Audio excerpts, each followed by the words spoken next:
right, the World Health Organization is now officially recognizing sex addiction as a mental health disorder. The group defines sex addiction as having uncontrollable sexual urges that cause people to neglect their personal health and leave them unable to feel pleasure.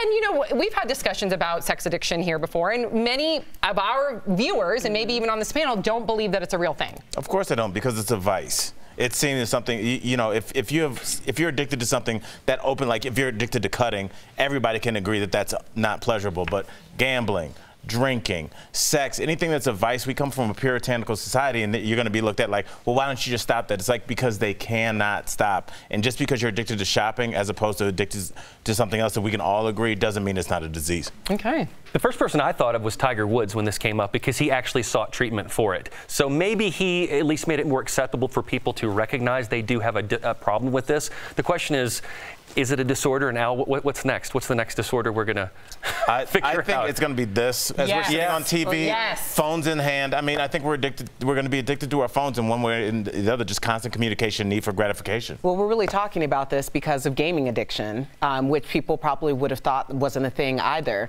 My personal thing is always like, this is my vice. What's yours? Because you know you got one. Right. So how do you sin differently than I do? But a lot of people from DBL Nation are weighing in. QBN says sex addiction is a made-up thing, as it is totally subjective as to what is addicted. Lisa Linger says anything can be an addiction. All right, well, there you go.